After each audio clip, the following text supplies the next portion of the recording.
Hello and welcome back everyone. In this session, we will see how we can convert the engineering stress strain data into true stress strain data.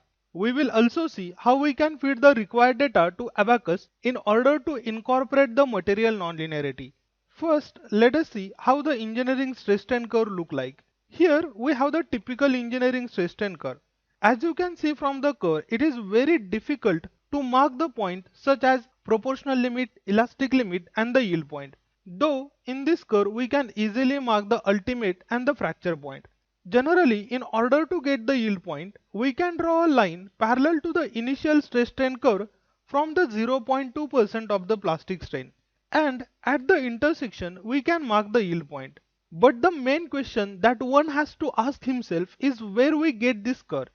This curve can be derived by performing the simple uniaxial test on the standard specimen made up of that respective material. Here, the major assumption is that while calculating the stress, we will always consider the original area, and while calculating the strain, we will always consider the original length.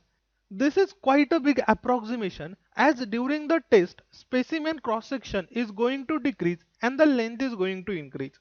So in order to take that effect into account, we have to convert our data from the engineering into the true stress strain data. Here one might wonder, why can't we just measure the true stress strain in the first place itself?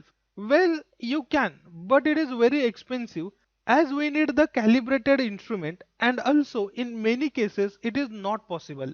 Here you can see I have the true stress strain curve, which is showing increase in value of the stress as the strain is increasing. With the true stress strain curve, we are taking the area and the length at that instant only.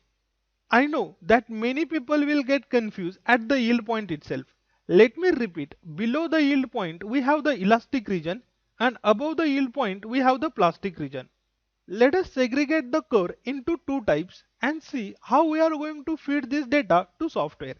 As we know, till the yield point the region is elastic, which will be understood by the software once we define the star elastic card. In the previous session only we have discussed how we can define the star elastic card. Now next we have to define the plastic region. Here, pause the video for a second and imagine what will happen if I unload the component at yield point. As you would have guessed, there will not be any plastic deformation whatsoever. Whenever we talk about the strain, generally the total strain is divided into the two types. One is elastic strain and other is plastic strain. With the star elastic card, we have already defined the elastic strain. Now it's time to define only plastic strain. Here I am trying to make very important point, which is software only want plastic strain. It does not want the elastic strain. So the curve that software wants will look like this. If you carefully observe, on x-axis we don't have just a strain, we have the true plastic strain, which will be obtained by subtracting the elastic strain from the total strain. Again I am repeating this, the software does not want elastic strain as he has already understood about elastic strain by defining the star elastic card. Now the only data that is required is the plastic strain, that's why the curve is looking like this. So this nonlinear region will be understood by the software by defining the star plastic card. So prior to defining the star plastic card, let us first convert our engineering stress strain data into true stress strain data. One of the most easiest way to convert your data from engineering to the true stress strain data is to go with the Excel. And the 90% of the time when we receive the material data, it will be in the format of engineering stress and engineering strain only. So you will have to convert this data into true stress strain data. Here I am showing you the typical format in which you will receive the data. So here it will be the material name. Data will not mention that this is the column of strain and this is the column of stress.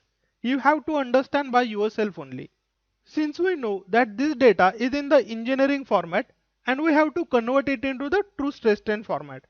To do that, I have the following formulas. So the true strain will be calculated by the formula of ln into bracket 1 plus engineering strain. So let us do that. So here I will type true strain.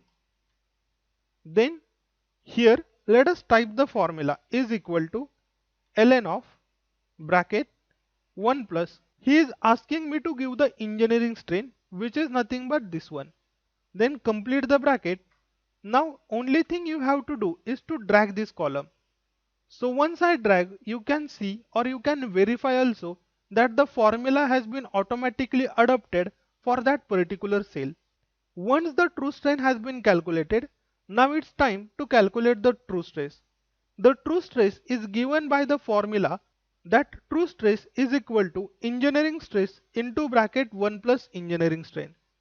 Type the formula over here is equal to engineering stress, which is nothing but this one, into create a bracket 1 plus engineering strain, which is nothing but this one. Again complete the bracket and press enter. Again drag the same column and again verify it that the formula has been adapted to the particular cell. So far we have calculated the true strain and the true stress. Just few seconds ago we have discussed that in order to define the nonlinear behavior of material, we don't want the true strain data, we actually want the plastic strain.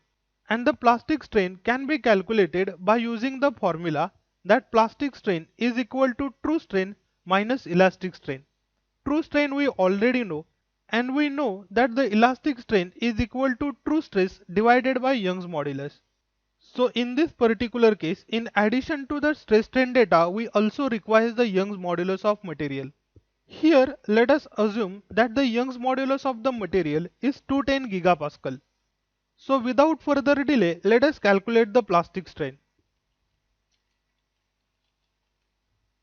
Here we can say the plastic strain is equal to true strain minus true stress divided by Young's modulus, which is nothing but 210 gigapascal. Here by looking at the stress value, I can see all the stress values are in the megapascal. The unit of Young's modulus is 210 gigapascal. So I have to convert that gigapascal into megapascal. So I can simply go for 2.1 e raised to 5 and press enter. So the first plastic strain is coming out to be 0. Again let me do the drag, and again just for our verification purpose let us confirm that it is appropriate one. As you can see, the formula has been updated. So in this way basically we can obtain the true stress strain data from the engineering stress strain data, as well as we can get the plastic strain also. Let me show you on the graph how this curve will look like. Let us just select this XY data. You can see this is my strain value which will be plotted on the x-axis. So it has been selected first, and this is my engineering stress which will be plotted on the y-axis. To plot this data we have to go to insert, then click on the scatter and select the appropriate type. So this is the type that I have selected to represent the engineering stress strain value. Now in the same chart let us add the true stress and true strain values. To add another data to create the new curve within the same curve itself, you can go for select data or simply right click over here and go for select data. Again click add and then go for series name. So here I can go for true stress strain. On the series X value I can go for select range and simply select the true strain. Click on the add button, and on the series Y value I can simply select true stress and click on add button. Again let us say click and go for OK. In order to activate the legends, you can click on this plus icon and simply activate the legend.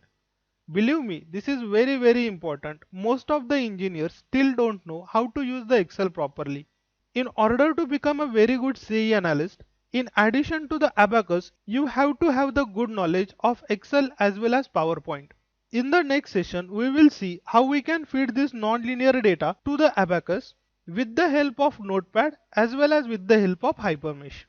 Till then, take care, goodbye.